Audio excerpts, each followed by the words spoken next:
त्या विचारांचा खऱ्या अर्थाने वारसा जपणारे, ज्यांच्या आवाजात दम आहे, ज्यांच्या शब्दात लय आहे आणि लोकसभेतील आंबेडकरी जनतेचा बुलंद आवाज, नामदार रामदासजी आठवले साहेब यांना मी विनंती करतो की त्यांनी सभेला संबोधित करावं.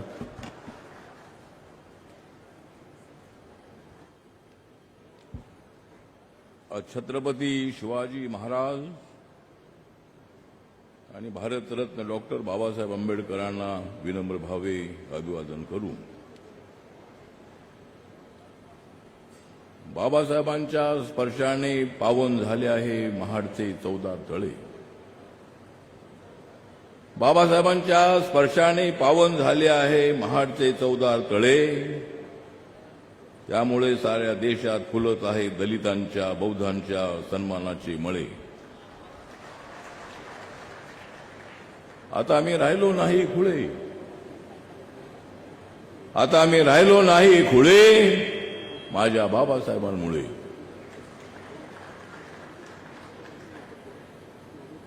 पुढच्या वर्षी 14 तळे सत्याग्रहाला पूर्ण होत आहेत वर्ष 100. साऱ्या देशात माझा भीम आहे 1 नंबर. आता आम्ही कसलेली आहे आमची कंबर, आता आम्ही कसलेली आहे आमची 100. आणि आता दलित ऐक्याचा आम्ही मजबूत करूया आपला अंबर. आज माननीय मुख्यमंत्री देवेंद्र फडणवीस यांच्या उपस्थितीमध्ये त्यांच्या हस्ते 55 कोटीच्या कामाचं भूमिपूजन आज या ऐतिहासिक दिवशी झालेलं आहे. संजय शिरसाट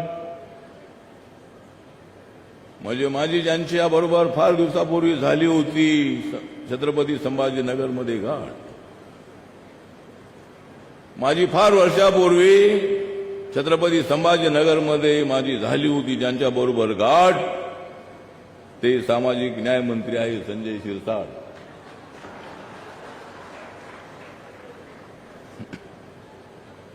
या ठिकाणी विधानसभेचे उपाध्यक्ष अण्णासाहेब बनसोडे, बऱ्याच लोकांना पडलेले आहे कोडे. विधानसभेचे उपाध्यक्ष कसे झाले अण्णासाहेब बनसोडे? अण्णासाहेब बनसोडे बौद्ध समाजाचे आहेत. अत्यंत ऍक्टिव्हपणे काम करणारे पिंपरी चिंचवड मधले नेते आहेत. आज या ठिकाणी भरत सेठ गोगावले, तुमचं नाव आहे भरत सेठ गोगावले आणि माझं नाव आहे रामदास आठवले.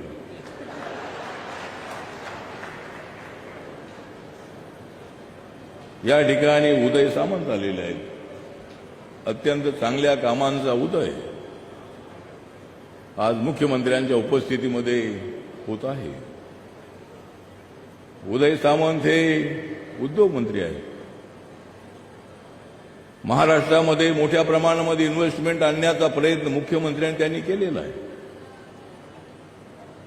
आणि महाराष्ट्राला देशामध्ये नंबर 1 बनवण्याचा प्रयत्न आपला आहे.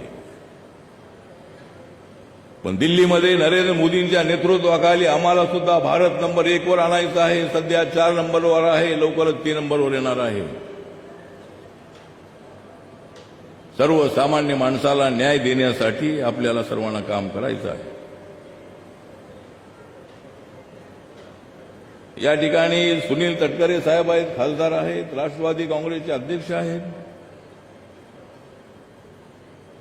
अजितदादा पवार साहेबांच्या मला आठवण येते. अजितदादा आजच्या या कार्यक्रमाला असते, पण आमच्यासाठी दुःखाची गोष्ट आहे की अजितदादा आज आमच्यामध्ये नाही.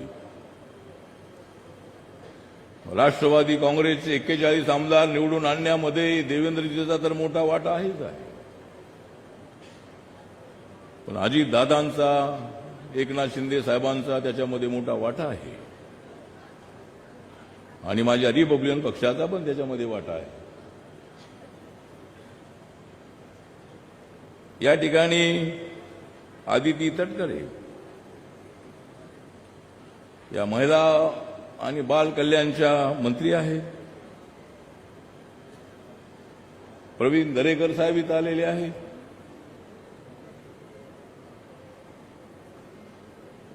धैर्यशील पाटील आपले खासदार आहेत, राज्यसभेत माझ्यासोबत आहेत. रायगड जिल्ह्याचे बीजेपीचे अध्यक्ष आहेत. ज्योती वाघमारे या सोलापूरच्या आहेत. सोलापूरच्या ज्योतीचे वडील पॅन्थरमध्ये माझ्यासोबत होते, पण तो सुद्धा माझ्यासोबत राहायला पाहिजे होता, पण तू तिकडे गेलीस.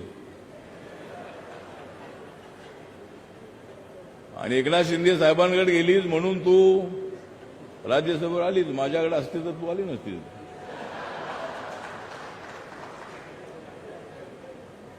त्यामुळं देवेंद्र फडणवीस साहेब माझ्या पक्षाचे सगळ्या पक्षात लोक आहेत. तर इथं ज्योती ताई सुद्धा या ठिकाणी आलेले आहेत. जिल्हा परिषद अध्यक्ष मंगेश वाकडीकर आहेत. भदंत राहुल बुधी जे आहेत आमचे बौद्ध धर्माचे मोठे मार्गदर्शक आहेत. आमचे सामाजिक न्यायाचे सेक्रेटरी हर्षदीप कांबळे जिथे उपस्थित आहेत. अत्यंत ऍक्टिव्हली ते काम करतात. आपले समाज कल्याणचे आयुक्त दीपा मुधोळ मुंडे या इथं उपस्थित आहेत. जिल्हाधिकारी किसन जावळे, त्यानंतर एसपी अंचल दलाल, माझ्या पक्षाचे जिल्हा अध्यक्ष नरेंद्र गायकवाड आणि अनेक आपण सर्वजण या ठिकाणी उपस्थित आहात. एक तर आजचा जो दिवस आहे आमच्यासाठी अत्यंत प्रेरणादायक दिवस आहे. बाबासाहेबांना त्यांच्या समाजाला पाणी प्यायला मिळत नव्हतं असं नाही. सर्वात जास्त पाणी पिणारे आम्ही होतो. पण बाबासाहेबांचं म्हणणं एवढंच होतं की गावच्या पाणवठ्यावर, गावच्या तळ्यावर, गावच्या विहिरीवर आम्हाला सुद्धा पाणी प्यायला मिळालं पाहिजे. आम्ही सुद्धा हिंदू आहोत आणि आम्हाला त्या तळ्यावर जाण्याचा का अधिकार नाही? का आम्हाला तुम्ही अस्पृश्य समजताय? आम्हाला न्याय मिळाला पाहिजे, सामाजिक न्याय मिळाला पाहिजे, म्हणून तो संघर्ष होता, सत्याग्रह होता, शांततेनं सत्याग्रह होता. बाबासाहेब आंबेडकरांनी काळाराम मंदिराचा सत्याग्रह केला होता. आम्हाला मंदिरामध्ये जाण्याचा प्रवेश असला पाहिजे यासाठी तो सत्याग्रह होता. शेवटी बाबासाहेब आंबेडकरांनी बौद्ध धर्माची दीक्षा घेतली 14 ऑक्टोबर 1956ला. आणि आज गौतम बुद्धांचा विचार मांडणारे अनेक लोक आहेत. गेल्याच महिन्यामध्ये दिल्लीमध्ये माननीय नरेंद्र मोदी साहेबांनी एका सर्व बौद्ध मूर्तींचं आणि अनेक गोष्टींचं त्या ठिकाणी उद्घाटन केलं म्युझियमचं.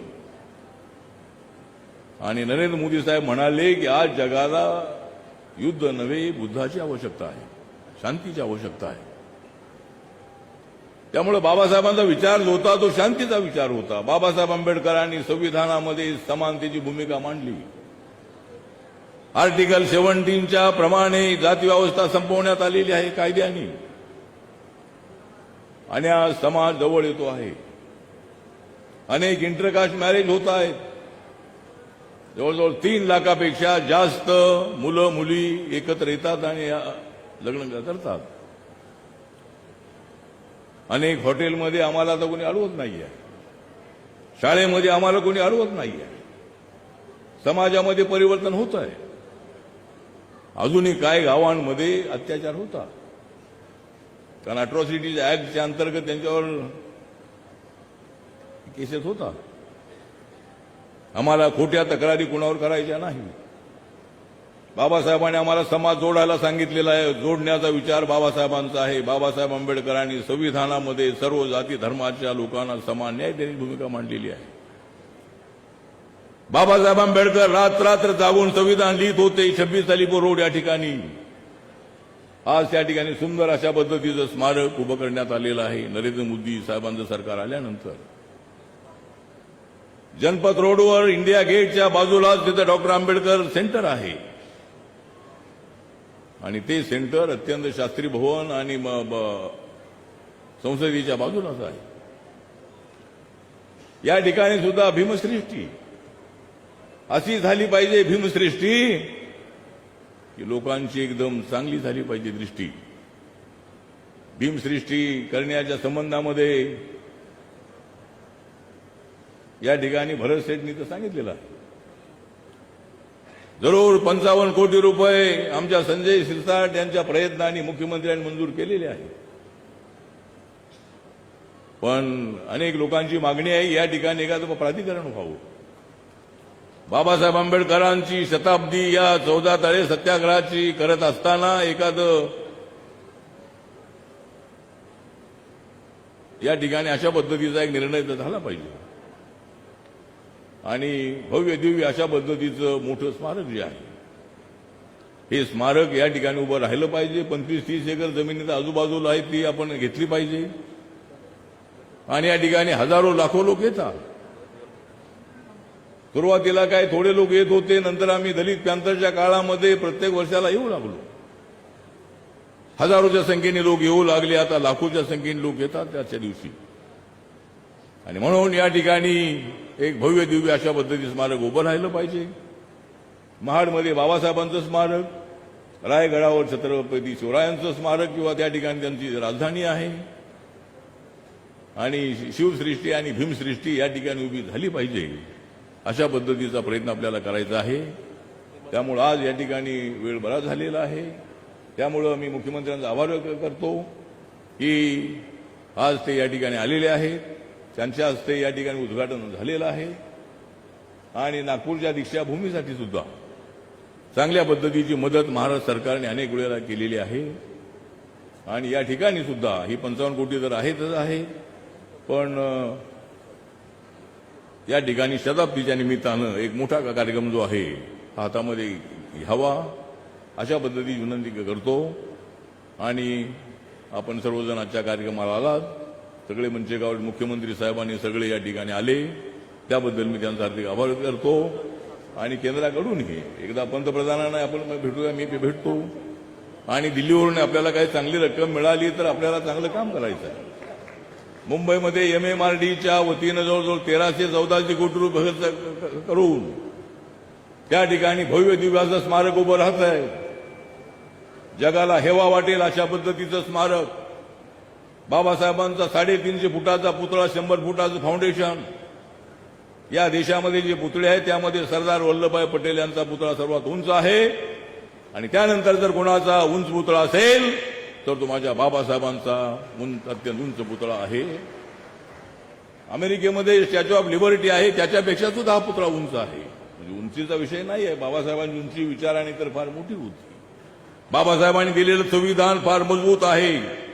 हे संविधान कुणालाच बदलता येणार नाही. हे संविधान बदलणार अशा पद्धतीची अफवा उठवून या ठिकाणी बाबासाहेब आंबेडकरांचा कोणी अपमान करण्याचा प्रयत्न करू नका. या संविधानाला कुणी हात लावेल त्याच्या हाताला आग लागल्याशिवाय अजिबात राहणार नाही. कुणीच त्याला हात लावू शकत नाही, कुणीच हात लावू शकत नाहीये. मी ज्या सरकारमध्ये आहे, बाबासाहेब आंबेडकरांच्या कृपेमुळे मला या सत्तेत जाण्याची संधी मिळाली. दलित पॅंथरच्या काळामध्ये गावागावामध्ये फिरणारा मी माणूस, सिद्धार्थ हॉस्टेलमध्ये राहणारा, बाबासाहेबांचा आशीर्वाद नसता तर मला दिल्लीला जाता आलं नसतं, महाराष्ट्राच्या मंत्रिमंडळामध्ये जाता आलं नसतं. त्यामुळं बाबासाहेबांचा आमच्या पाठीमागे आशीर्वाद आहे, आपल्या सगळ्यांचा आशीर्वाद आहे. म्हणून आपण सर्वांनी मिळून जर आपण सगळेजण एकत्र आलो, बाळासाहेब आंबेडकर आल्यास तर बरं तर झालं असतं, पण बाळासाहेब इथं आज आले नाही, त्यांना निमंत्रण होतं. आणि बाळासाहेब आंबेडकर आणि मी आमची सगळी जी शक्ती आहे, कधीतरी आम्ही सगळे एकत्र आलं पाहिजे, बाबासाहेबांचा कारवा पुढे चालवला पाहिजे आणि गोरगरीब माणसाला न्याय दिला पाहिजे. एवढंच मी या प्रसंगी सांगतो. आणि या 14 तळे सत्याग्रहच्या या वर्धापन दिनाच्या निमित्ताने आपल्या सगळ्यांना हार्दिक हार्दिक शुभेच्छा देतो. नमो बुद्धाय. जय भीम, जय भारत, जय महाड. धन्यवाद. बाबासाहेबांच्या विचारांचं नेतृत्व आणि कवी मनाचं वक्तृत्व लाभलेले रामदासजी आठवले यांच्या मनोगतानंतर कार्यक्रमाच्या निमित्ताने राज्यमंत्री दर्जा लाभलेले आदरणीय जयदीपजी कवाडे साहेब यांचं शुभागमन आपलं देखील सहर्ष स्वागत आहे. यानंतर या कार्यक्रमाच्या पुढील टप्प्याकडे आपण वळत असताना चौदार तळ कसं असणार आहे आणि त्याचं सुशोभीकरण एक्झॅक्टली कसं असणार आहे हेच सांगणारी एक चित्र